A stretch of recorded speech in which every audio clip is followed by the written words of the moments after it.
All right, let's get right into it. Today, we're taking a deep dive into a really singular and honestly chilling perspective. We're going to unpack a kind of philosophical postmortem, all drawn from a text called The Ledger of the Void.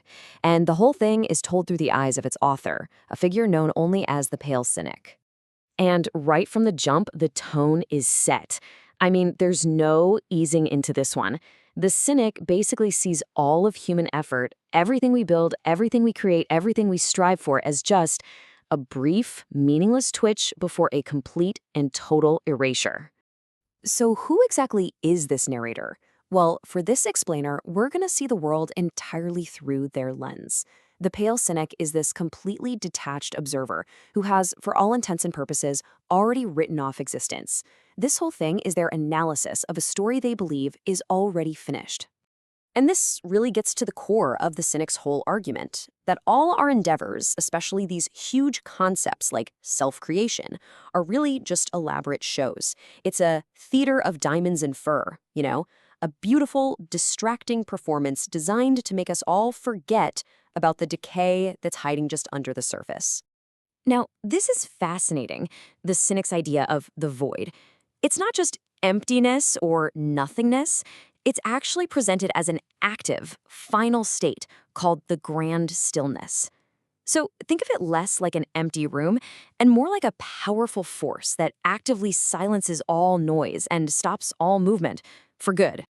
So, to prove this bleak point, the cynic starts dissecting a few case studies, and we're going to start with two figures who, even though they have wildly different ways of living, apparently represent the exact same fundamental mistake. First up, we have the Harlequin. From the cynic's point of view, this character's whole journey of spiritual transformation, this huge final metamorphosis, well, it isn't an accomplishment. It's the ultimate act of vanity, a self-deception that's only gotten more complicated, like building a more intricate prison for your own mind.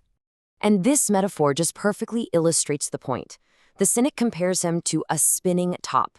The Harlequin feels like he's achieving something eternal, dancing on the edge of forever, but it's just temporary momentum. The cynic's just sitting back, knowing that eventually the friction of the void is going to make him wobble and fall, just like everything else. And then we have the complete opposite, the Wolfman. This guy rejects all that complexity and just embraces his primal side. But the cynic dismisses this just as easily.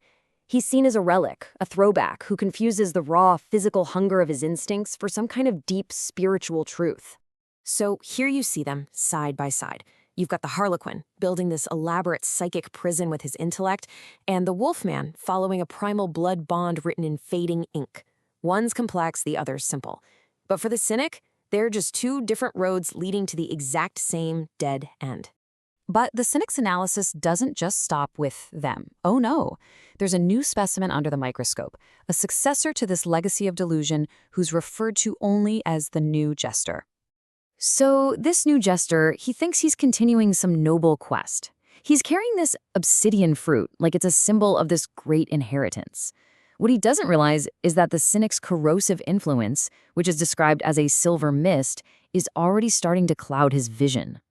You see, the cynic's worldview just reframes everything. Take something beautiful like friendship, which is called star friendship here.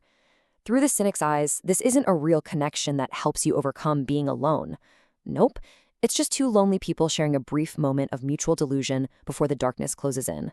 So the cynic's prediction is, as you can probably guess, incredibly grim. The new jester's big moment, his act of autonomy, isn't seen as a win. It's seen as the very first step into the cynic's trap. And that power he thinks he's gained by accepting his shadow side, it's not a companion, it's a leech that's just going to drain him dry. And this all leads us to what the cynic considers the ultimate irony, the final punchline to this whole cosmic joke. What happens when a truly radical idea finally gets accepted by the masses? The scene shifts to a marketplace, and here, the Harlequin, the great rebel, the iconoclast, he's not a threat anymore. He's an idol. His dangerous ideas have been cleaned up, sanitized, and turned into a safe, comfortable religion for the very people he was trying to shake up. The cynic has a name for these people: the last men. They're the crowd, the herd, the ones who just can't handle the intensity of a true rebellion. So what do? They capture the lightning of a revolutionary idea and they use its power for something mundane, something safe, like lighting their lukewarm hearths. They domesticate the very fire that was meant to burn everything down. And here is the tragic process laid out for us. First, a creator rebels. Second, the herd watches from a safe distance. Third, they absorb the rebellion, twisting it into a religion. And then the final, suffocating step. The creator is smothered by the love of his followers. His original message is completely gone. It's a comedy of absorption. So, after all these case studies, after all these complex delusions, we finally arrive at the final verdict. We're back to the Cynic's one single overarching perspective on every single one of these struggles. At the end of the day, from the Cynic's perspective, none of this really matters. The wins, the losses, the storms, the rebellions, it's all just a sideshow, a temporary, noisy distraction before the inevitable silence of the grand stillness comes back. You see, this Cynic doesn't see themselves as a player in this game, or even an enemy. They're the patient dissector, a cosmic pathologist who isn't waiting around to see how the story ends, because from where they're standing, they're already at the finish line, just looking back at the race. And this is it, the final, absolute statement from the ledger. The void isn't some event we're hurtling toward in the future. It isn't waiting for us. It's a constant underlying reality. It simply is.